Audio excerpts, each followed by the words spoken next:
নমস্কাৰ বন্ধুসকল, স্বাগতম জনাইছোঁ সহাৰি হোম ইউটিউব চেনেলৰ অন্য এটি ভিডিঅ'লৈ। আৰু আজিৰ এই ভিডিঅ'টোত আপোনালোকে জানিব যে কেনেকৈ আপুনি যিকোনো কম্পিউটাৰত আপোনাৰ পিচিত বা চিষ্টেমত ডিলিট হোৱা ফাইল বা যিকোনো যদিহে আপোনাৰ ইম্পৰ্টেণ্ট ফাইল কেতিয়াবা ডিলিট হৈ যায় সেইটো কেনেকৈ আপুনি ৰিষ্ট'ৰ কৰিব বা ৰিকভাৰ কৰিব এটা ছফ্টৱেৰৰ মাধ্যমেৰে।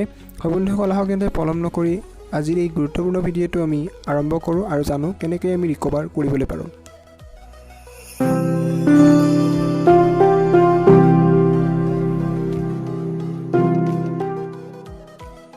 বন্ধুসকল, যদিহে আপুনি আপোনাৰ চিষ্টেমত বা কম্পিউটাৰত কোনো ডিলিট হোৱা ফাইল ৰিকভাৰ কৰিবলৈ বিচাৰে, যিটো নেকি আপোনাৰ বহুত ইম্পৰ্টেণ্ট ফাইল হয়, সেইটো আপুনি আপোনাৰ ডিলিট কৰি দিয়ে পাৰ্মানেণ্টলি, সেইটো আপুনি ৰিকভাৰ কৰিবলৈ বিচাৰে, তাৰ কাৰণে আপুনি কৰিব লাগিব কি? বন্ধুসকল, তাৰ কাৰণে আমি আপোনাক ডেছক্ৰিপশ্যন পাৰ্টত এটা লিংক দিছোঁ, ৱেবছাইট এটাৰ লিংক দিছোঁ, যিটোৰ পৰা আপুনি এটা এপ্লিকেশ্যন যিটো নেকি PC বা আপোনাৰ চিষ্টেমৰ বাবে আপোনাৰ এভেইলেবল হয়, সেই এপ্লিকেশ্যনটো চিম্পলি আপুনি প্ৰথমতে ডাউনলোড কৰিব লাগিব, যিটো নেকি এটা ডাটা ৰিকভাৰী টুল হয়, যিটো নেকি বহুত ইউজফুল আপোনাৰ টুল হয়। সেই টুলটো আপুনি ডাউনলোড কৰিব লাগিব।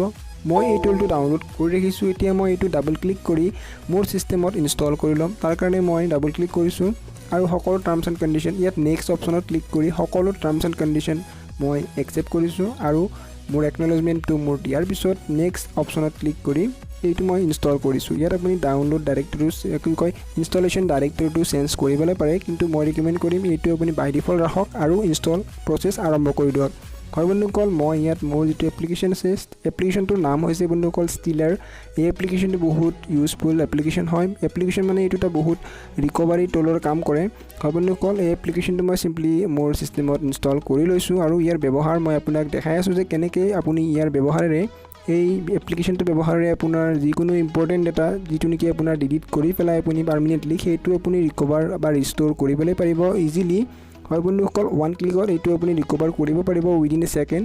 তাৰ কাৰণে ভিডিঅ'টো সম্পূৰ্ণ চাওক। এই বন্ধু দেখিবলৈ পাইছে এপ্লিকেশ্যনটো ইনষ্টল হৈছে। ইয়াত মই নেক্সট ফিনিছ অপশ্যনত ক্লিক কৰি এপ্লিকেশ্যনটো মই ছেটআপ কৰিম।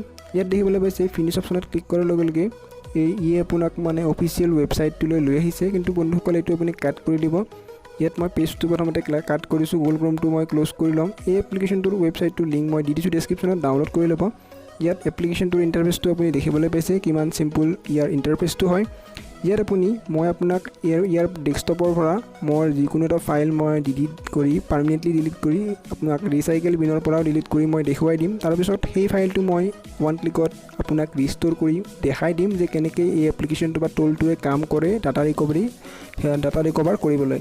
বন্ধুসকল, তাৰ কাৰণে মোৰ ডেস্কটপত এটা আপোনাৰ ফাইল আছে যিটো নেকি নিউ ফণ্ট ৰেজিষ্টাৰ ফাইল হয়, সেইটো মই ডিলিট কৰিছোঁ। এতিয়া মই ৰিচাইকেল বিনৰ পৰা ইয়াক ডিলিট কৰি দিম। নিউ ফণ্ট নামৰ এই ফাইলটো আছে, ইয়াৰ যিটো নাম আছে সেইটো নিউ ফণ্ট হয় আৰু ইয়াৰ যিটো ফৰ্মেট আছে এইটো ৰেজিষ্টাৰ ফাইল হয়।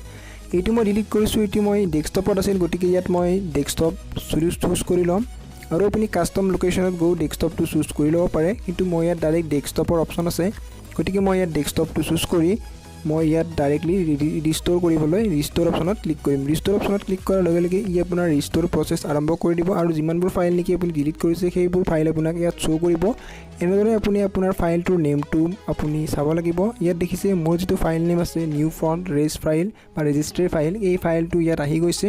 এই ফাইলটো ৰিষ্ট'ৰ কৰিবলৈ ইয়াত মই ৰিষ্ট'ৰ অপশ্যন আছে, ৰিষ্ট'ৰ অপশ্যনত মই এবাৰ ক্লিক কৰি দিম আৰু ৰিষ্ট'ৰ অপশ্যনত ক্লিক কৰাৰ লগে লগে ই আপোনাৰ ৰিষ্ট'ৰ আৰম্ভ কৰিব আৰু আপোনাৰ কিছু সময় পিছতে এই যিটো ফাইল ডিলিট হৈছে ডেস্কটপত আইকনটো বা এই ফাইলটো আপোনাৰ পুনৰ ৰিষ্ট'ৰ হৈ যাব।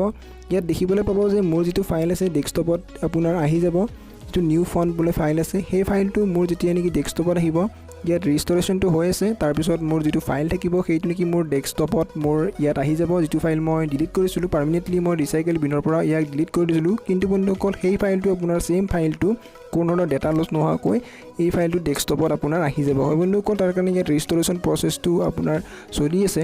বন্ধুসকল, আপোনাৰ ইয়াত দেখিবলৈ পাব যে সেই ফাইলটো আপোনাৰ ডেস্কটপত পুনৰ আহি যাব।